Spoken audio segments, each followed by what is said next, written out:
Good afternoon, everyone that's based in the UK and Europe, and good morning to those of you that have joined us from overseas in the States and Canada and beyond. So shall I say welcome to you all? And I think this is a slightly strange session with Lee today. There's been so much going on, hasn't there, over the last few weeks? And I'm lucky enough to be actually speaking from Lisbon today. So I took off yesterday morning, and by the time I had a chance to look at my emails, things had changed once again. So we've got our guests today, Lee, Joe and Emma. They'll introduce themselves, where we're going to talk about the mini budget update and all the wonderful things that come along with that. So I'm going to be quiet now, and over to you, Lee. Thank you very much, Mel, as always, and welcome to everyone. I did joke before I started this webinar that actually I should have kept my browser on refresh just in case there are any changes that happen during the course of the webinar. But let's hope that government policy stays the same, at least until we finish the today's briefing. Now, I'm going to start today by giving an overview of the kind of macroeconomic picture and the government's approach. And normally, when we're looking at budget measures, we're looking at the individual tax items, and those, of course, are important, and we'll be doing that. But I wanted to preface it with what is the government's approach, what's happening currently, and what we're likely to see in the next couple of years, because I think that's really important now, particularly for two reasons. One is that the government's approach is a radical departure from what has gone before economically. And I think secondly, things on the macroeconomic front are really starting to bite into how tax measures impact employers. So, for example, if you have tax cuts, that might put more money in people's pockets, but that's no good if inflation's at 10%, because actually the benefit of the increase in net salary is outweighed by inflation. So that macroeconomic picture has become very important over the last year. So, and then, yeah, by the way, once I've done that on the big picture, we're going to look at some of the individual tax measures and things that you want to be thinking about. And then also looking at, finishing up with my colleague, Emma Clark, looking at some of the employment law changes that have come about as well, because I think that also marks the start of potentially very different outlook and, schema for employment law over the coming years. So just looking at the government's approach then, and this is my own attempt to get really it into a nutshell so that we can understand what's happening. So forgive the simplicity of it, but I wanted to try and explain it in a nutshell. So I think what the government is trying to tackle is, first and foremost, low productivity in the economy. Now, in the run-up to the 2008 financial crisis, the annual growth in productivity was 2% a year. And since the financial crisis, it's been on average 0.4% a year. Now, that's a huge decrease in annual productivity year on year, and means billions and billions of pounds in under productivity, in a sense. Now, what is productivity? It's essentially the amount of outputs that each of us gives, the work that we do in the economy, and then the revenue that generates. So collectively, productivity is all our collective outputs together. And there's one or two reasons why productivity may be declining over the long term. One is that we're not working enough hours, because productivity increases the more hours we all work. The second is that actually for each hour that we work, we're just not getting enough out of that hour because of various reasons, to do with infrastructure, for example. It takes us longer to get to work because the trains aren't working, or perhaps we've got lack of investment in the company that we're working in, so the IT isn't great. So all those things that affect how much we can output in an hour. Now, you'll not be surprised to hear that the government hasn't announced that we all need to work longer hours, because it clearly wants to be popular, as it's demonstrated recently. So the government is focusing on what we call the supply side, the things that make our working hours more productive. So going back to the low productivity, they think, their analysis is that actually the lack of investment in all the things that help us to work more productively have declined over the last 10, 20 years. So that low productivity leads to low growth. Now, quite simply, that means every business is earning less revenue than it should. So collectively, as an economy, we're not producing as much as we were before, year on year. And, as compared to our comparator nations, we're not producing as much in terms of growth. That has an impact then on that third bubble, because if we're not producing as much, the revenue's declining year on year, that means tax receipts are declining. So the money that the government has to spend on hospitals, defence, roads, all those things that the government spends on. Now, assuming that we don't want to cut the spending, what that has led to then is progressively increasing taxes over the last 10, 15 years in the economy. And also where we can't fund that spend with taxes, we've also had borrowing as well. And of course, that increased markedly during the pandemic. And what the government are saying is that vicious circle just goes round and round, such that the position we end up with is progressively higher taxes year on year. We have the highest taxes now since the 1960s. That then feeds back into low productivity. Why? Because entrepreneurs don't want to invest necessarily in the country. There's less surplus income to invest in capital projects and so on. So the government is really looking to tackle that and break that cycle. So what they're aiming for longer term is high productivity, because they're going to look at, and we'll come on to look at a couple of those things or a few of those things that they're looking to improve. Increased productivity, which then increases growth across the economy, leading to increase in tax receipts over the longer term, which lowers overall tax. Why? Because if you're getting more money in tax, because growth is higher, then you don't need as high a rate to fund the spend on hospitals and everything else that we mentioned. Now, that's the theory behind it. So what's the government looking at then? Now, I mentioned it isn't going to ask us to work longer hours, as far as I know yet, in order to increase the economic productivity across the country.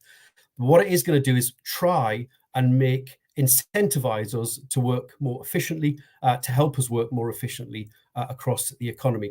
The first thing it's doing is cutting taxes, and we'll come on to a few of those measures shortly, or the key measures in the recent mini budget or fiscal event, whichever you prefer. The second thing is it said it is liberating, and I put that in inverted commas because that's the government's wording, liberating the private sector. Clearly, we've been in shackles for many years, and by investing in new infrastructure, in training and employment, in entrepreneurial activities, and also regulating or reforming employment regulations to make it easier for employers to hire and fire people, and so on and so forth. Emma will be talking a little bit about some of those things in a bit. Now, none of those are new, by the way, and I think the previous government, the government before that, and even the Labour government before that, were looking at these kind of reforms. I guess what the government now is saying is they are the priority, these supply side reforms. We want to make it easier for people to be productive. And so they're looking at radical things right across them, plus focusing on it. So that is the priority across all government departments. And finally, we talked about why is all this money growth there? What's it there for? It's, in part to spend out on the infrastructure and everything that maintains us, the NHS, the MOD, and all those things. So the government also said that it's looking to streamline the public sector. I think I probably read into that being spending cuts. Frankly, governments of all sizes have tried to streamline the public sector over the years to varying degrees of success, and all have found that it's not as easy as it looks. But that's the approach of the government. Now, you might think that's all well and good, and actually there are some good arguments around the government's approach. I suppose the thing I'd like to say about it is the timing isn't great. And it isn't great because the government is already borrowing very high levels.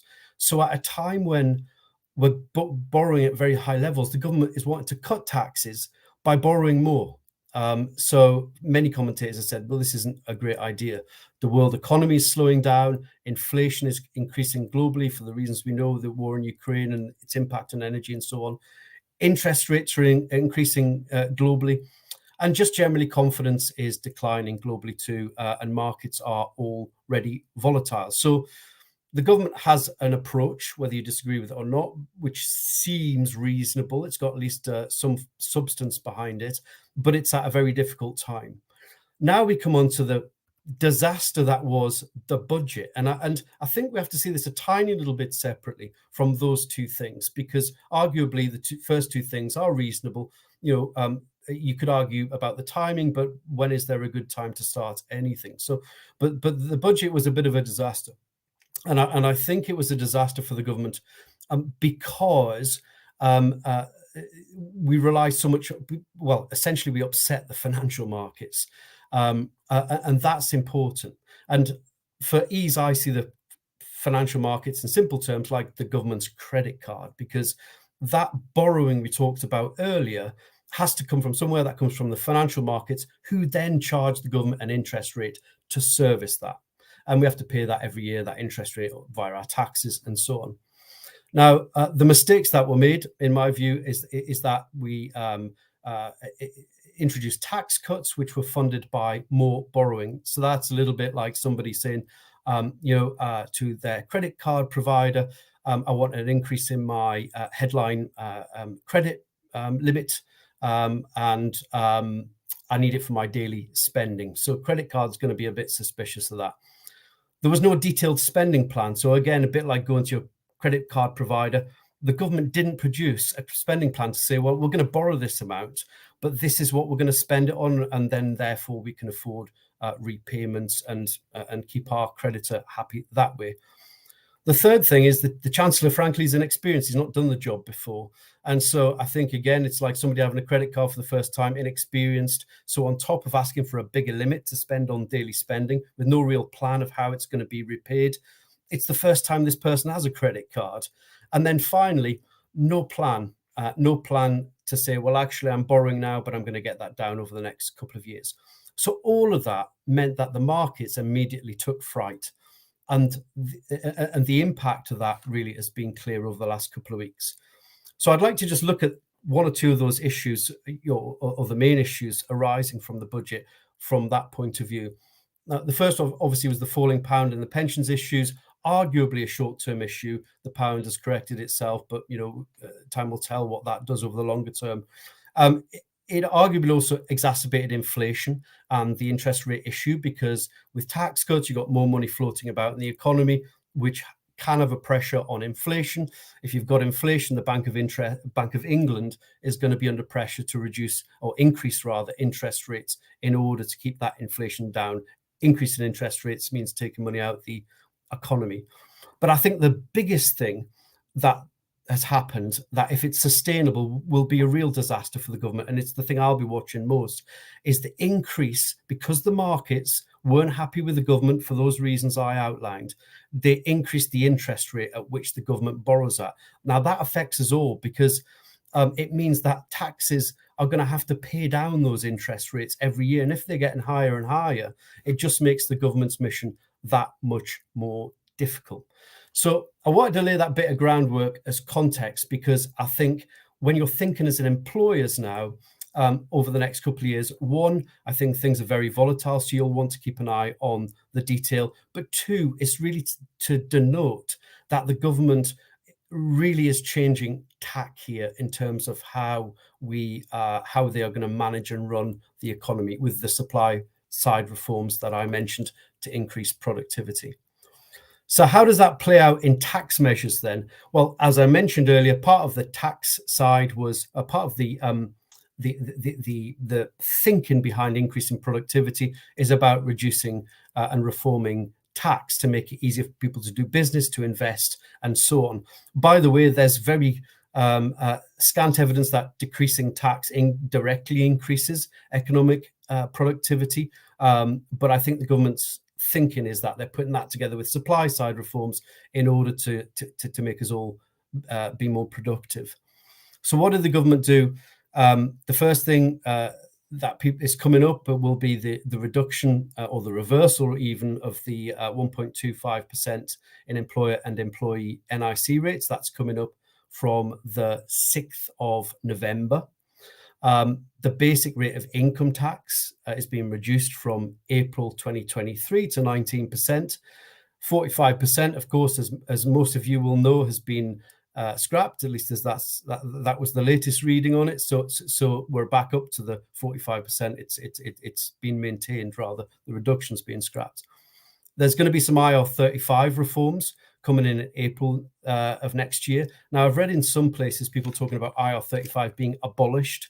It isn't being abolished, and that's important because actually IR35, whereby employers engage individuals via a personal service company, will still exist. The key change, however, will be that it will no longer, from April, if the plans are carried through Parliament, be the employer's responsibility to assess employment status for tax. It will be the personal service company's responsibility. So that will be taking us back to the rules as they were for the private sector prior to April 2021.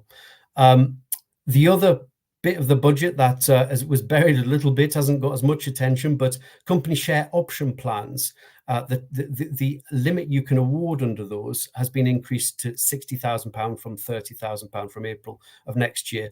Now, that may be a good thing, especially at a time when businesses don't have much cash, because offering equity, especially if they're tax efficient, CSOPs are great. They're approved HMRC schemes whereby there's no tax or NIC on exercise, provided the conditions of the scheme are met. It allows individuals to benefit from the tax-free growth in the company, but it also means that the company is not having to pay out cash, it's awarding equity. That can also help with the big challenge currently, which is retention of staff, because you award somebody stock options with a vesting period of 3 years, effectively tying them into the business during that period. So awarding that, increasing that limit was previously 30,000. Then the other aspect is investment zones. I think it's 34 or something investment zones they're looking at throughout the UK from an employer perspective. And I think they're really aiming this at small businesses, new fledgling businesses. One of the proposals is around offering zero NIC, employer NIC, for new employees earning less than £50,270 a year. So that's one of the specific proposals for investment zones, but that's probably going to be aimed mainly at those small, very and fledgling businesses. So what should you be thinking about then, given those measures, which I'm sure most of you are familiar with now in terms of headlines? Well, I think the first thing as an employer is just to recognise that actually the government is in a big state of flux currently. We don't know how the financial markets are going to react when the Chancellor finally sets out his spending plans. We don't know what the OBR forecast is going to say. It could well say that the government needs to raise more tax because actually otherwise its course and trajectory is not sustainable. So we don't know what that's going to say yet. That's due to happen at the end of October now, I think. So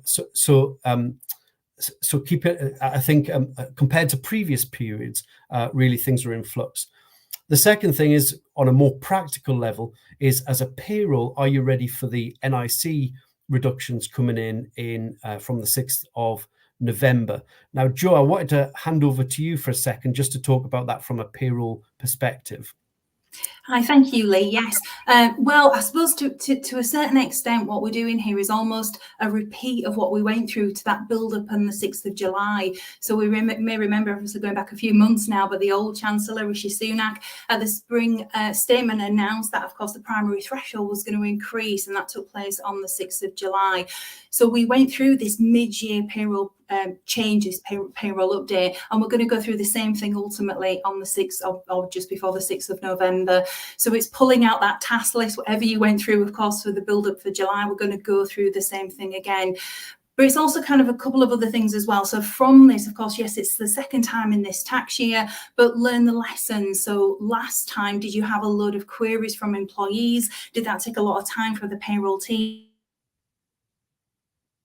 Can you proactively give the answers to the employees before we get to November's payroll, or even, of course, the pay after the 6th of November. So a couple of things we can take on board there. My advice definitely across the board would be make contact with your payroll providers, because on the back of this, what we also need to do, this is a reduction in the national insurance by 1.25%. That was for, of course, what would have been the health and social care levy. So that message, you may remember at the start of this year, of course, January, February, big controversy about putting a message on the payslip. That should be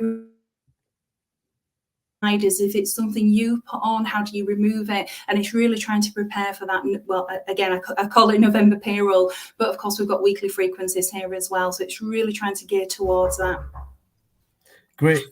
Thank you, Joe, for those wise words for that upcoming NIC change. And then also, I think for NIC for directors, which is measured on an annual basis, or is calculated on an annual basis, there's going to be a composite rate. Now, am I right in thinking that's not available, that composite rate just yet? Joe, is that right? Will that come later on in the tax year? We have been given some figures, actually. Right. So you're absolutely right. So as far as day-to-day is concerned, from payroll point of view, employees, we are going back to 12% and 2%, anything above the upper earnings limit. Employers were back to, of course, 13.8%. Directors is a blended rate. We believe it's 12.73% for directors and 2.73% anything above for the employer. And this is including, of course, the Class 1A and the Class 1B. It's 14.53%. Great. So if we think about the big benefits and PSAs for next year, that submission, that payment, from what we can gather, it's 14.53%. Okay, thank you, Joan. That'll hopefully make things a little bit easier for people, obviously, because there's been 3 changes in NIC during the year, if you include the increase in the threshold back in July. Yeah, absolutely. So sorry, Lee, I was going to say from a director's point of view, just to echo on that threshold, we've talked about the rates there. The director's threshold is not £12,570. It's 11,908. So that's, again, kind of blended. You've got 13 weeks at the old, 39 weeks at the new. Yeah. Okay. Brilliant. Thank you, Joe. So moving on from the payroll, the immediate payroll mechanics in November. One of the things that employers may want to consider, and this always happens when we get these kind of tax changes, but it's not happened for a long time, is whether you want to delay the payment of any bonuses. I know companies are given one-off bonuses alongside their annual bonuses, for example. Do you want to delay those into the 23-24 tax year when the tax rate, well, at least the basic rate, has dropped by a percentage point to 19%? Now, there's not going to be a huge amount in that, but it's still additional cash potentially in people's pockets. So that's something to think about. But do be careful, because increasing somebody's salary that way in the following tax year might jeopardize other things that they receive, like child tax credit, which could be clawed back where their income gets taken over £50,000 as a result of the additional bonus payment. It could also take people above the 100,000 limit when it comes to the personal allowance. So you can't always assume, obviously, that increase, that reduction in the 19%, in the 1%, is going to be beneficial. It might depend on the individual's circumstances. In a similar vein, you could think about bringing forward pension contributions or encouraging employees to do that, getting relief at the 20% rate rather than the following tax year at the 90% rate. Moving on there, I mentioned that IR35 will be reformed next year. So I think probably now is the time to start thinking about your onboarding processes internally, what will need to change. Now, in many ways, it's going to be easier for employers because they're no longer going to be required to assess employment status for tax purposes. However, employers will need to be really careful because, for example, where somebody's been assessed as an employee now and is on the payroll, I think it's going to attract a lot of adverse HMRC attention, where suddenly somebody's employment status suddenly switches back to self-employed from April next year. And I can see this happening. And, employers, I suppose, are going to be especially wary of changing contracts back to, a self-employment contract when hitherto those individuals have been on the payroll, because, again, I think that will attract HMRC attention, but also will it potentially expose employers to facilitating tax avoidance. So finally, I mentioned about company share option plans. And, again, on a positive note, maybe thinking for those businesses who have the option to do so is really whether any tax approved HMRC company share option plan may be beneficial, both to save cash potentially where you're not given bonuses but given equity instead, but also to retain staff throughout the coming years. So I'm going to move on now and hand over to Emma Clark. And I mentioned about those supply side reforms that the government are doing, tax being the first one, which we've just covered. One of the other areas that the government is looking at is employment law. And there's been some really interesting updates in that area. Emma. Lee, thank you so much. Hello, everyone. It's wonderful to be here. Thank you for inviting me. My name's Emma Clark. I'm an employment and partnership lawyer at Keystone Law, and I work with Lee. Lee mentioned, who knows what might happen by the end of today. Well, we've actually just had another potential employment law change in the last hour. The Prime Minister has announced new government policy, apparently, to remove reporting requirements and other regulations in connection with workers' rights from all businesses employing under 500 employees. We are all rather confused by what she and Jacob Rees-Mogg mean by this. We think that the only reporting requirements for people with under 500 employees is the gender pay gap reporting if you've got 250 or more employees, and potentially executive pay ratios. But this may become clearer in due course. But they're certainly drip feeding us quite dramatic changes. I wanted to talk about the Chancellor's speech last week. You may have noticed that he said he will automatically sunset EU regulations by December 2023, requiring departments to review, replace or appeal retained EU law. So what was he talking about if he didn't glaze over that particular sentence? Well, he was talking about the retained EU law revocation and reform bill that was published in the House of Commons the day before the mini budget. And that bill aims to revoke over 2,400 pieces of EU legislation that were in our statute book at the end of the Brexit transition period. Retained EU law is most aspects of our law that originally came from or were influenced by EU legislation and covers a vast array of areas, and the ones that mainly interest me are data protection and employment law. So what this new bill, which is going to be debated, I think, in a week's time, I think it's around the 11th of October, in the House of Commons, what it will do is it will allow ministers to replace that retained EU law with new UK legislation more easily. And what sunsetting means is that large parts of that retained law is just going to disappear. It's going to automatically be repealed on the 31st of December next year. So really quite soon, unless ministers decide to preserve or replace them in advance of that deadline.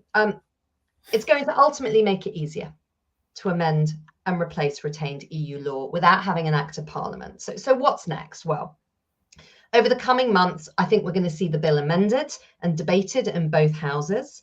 There is one piece of good news, that there is an extension mechanism in that bill, that certain pieces of law can be extended. They won't automatically repeal if they are extended until the 23rd of June 2026. And I suspect we're going to need that extra time as a country. I'm concerned about potential far-reaching employment law implications in the UK.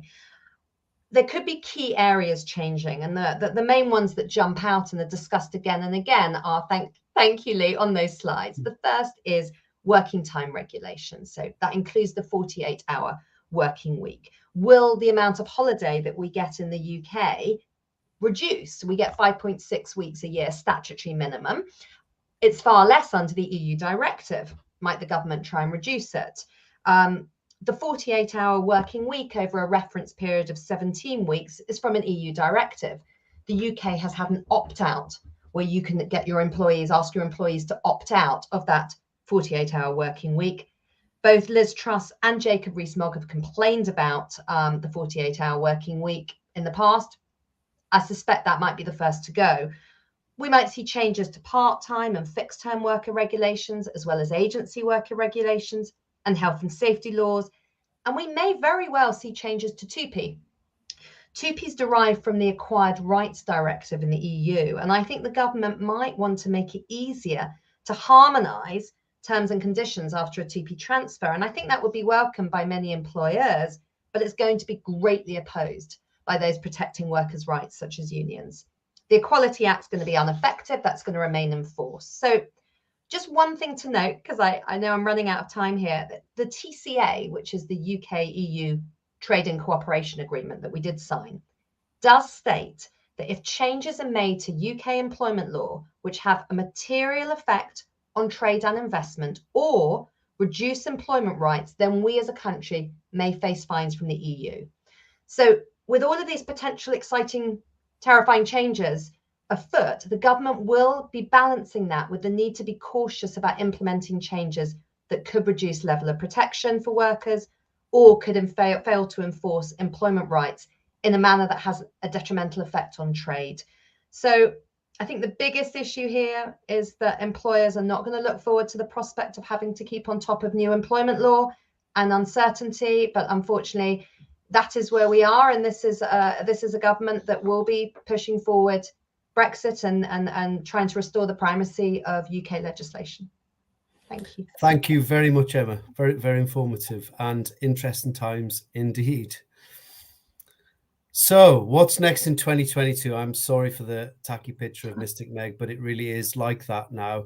I mean, my view is that in ordinary times as employers, we might have welcomed the budget because employee pay potentially is, well, it is increasing from a net perspective next year with the decrease in tax rates, and also the cost to employers is decreasing with the reduction in NOC. So we might welcome that, but part of the issue is I think that is going to be dwarfed by the macroeconomic picture, i.e. the cost of borrowing to the government going through the roof would mean all those tax savings really would amount to nothing really. And also, what is inflation going to do? Because if inflation it continues to increase together with the forecast increase in the interest rates from the Bank of England, then again, it doesn't matter. That's a tiny tax cut as compared to what's going to be a lot less money in employees' pockets. So there's a lot up in the air currently. In the immediate future, I think there's some big things going to happen yet, and I wouldn't rule out the government having to roll back on further changes. It's going to have to work really hard, I think, over the next 2 or 3 weeks. They're probably beavering away in the Treasury now to try and explain how the government is going to pay down the debt that it's going to accrue through these tax cuts and other measures over the coming years. So a couple of staging dates. The Monetary Policy Committee is going to announce the new interest rates on the 3rd of November. That's almost certainly going to be an increase in interest rates, which will then have an impact on mortgage rates to the extent that hasn't happened already to some extent. The government's going to stop buying government bonds on the 14th of October. You remember this 65 billion that was in the press to prop up the rates to stop problems happening with pension funds. That stops on the 14th of October. That may have an impact on the markets thereafter. We'll have to wait and see. The Chancellor has brought forward his fiscal plan. He's decided it is important to tell people as soon as possible now, I think, how the government is going to pay back all this spending, because if he doesn't do that, then the markets, as I mentioned earlier, are going to be upset with that, which means higher interest rates on government borrowing, which means that we just end up with further and further debt, and eventually we're going to have to pay it back somehow. And we've also got the OBR forecast as well. I think personally announcing such big measures without an OBR forecast was a mistake, but that is due to come again, I think, this month, probably at the same time as the Chancellor's fiscal plan. So a lot going on there, a lot of ground covered today, and we haven't even started, because I think the next 6 to 12 months will really tell us in which direction things are going to go, what's going to be reversed, what will go forward, and what the outlook looks generally. Unfortunately, it is uncertain right now. That's all from me, Mel. Well, thank you so much. Who would have thought that we'd be having this session, the last session we had, Lee? I know. Like how it's changed so much in such a short period of time. And I don't know, just I'm at a payroll conference today, and I feel like for those that are dealing with UK payroll, it's quite an unnerving time, you know. I agree. I think it's really uncertain, and the uncertainty is not just on a household level, but you know, if you're an employer and you're thinking about recruitment now, do you recruit or actually do you hang on? And I think that has an impact. I think it has an impact on whether businesses invest in capital stuff. So exactly what the government's trying to achieve at the moment, I think the counter is likely to be happening, because it's missed the fundamental thing, I think, which is that the government needs to provide clarity and stability. Without that, everything else gets, starts to recoil, really, as people recoil from making spending decisions. And I think the other thing is that the people that are in Rishi's camp are now shouting out, "I was in his camp." or I told you so, maybe. Oh yeah. Or I told you so. Yeah. So I mean, to be fair to Liz Truss and Kwasi, what they're proposing as an overall strategy, as I was saying earlier, whether you agree with it or not, it's another story, but it does hang together and make sense. But the way they've managed it, I think, has just been disastrous. Lessons learned, maybe. Maybe, as some people have just said, that all the intelligence in the world, but maybe not the common sense. But you know, that's quite possibly another discussion for another day. Well, look, let's see what happens next month. You know, what can happen next installment. I know it can really change. But thank you so much. It was so great to have Joe and Emma today, and obviously Lee, all the time that you put towards putting this together. We really appreciate it. And if you have any questions, you know, put them in the comment box or contact Lee, Joe and Emma, you know, via LinkedIn or myself. And we'll look forward to seeing you next month. And then who knows, you know, we'll have our crystal ball and see what's going to happen next. But thank you, everyone. Thanks, Mel. Cheers, Mel. Thank you.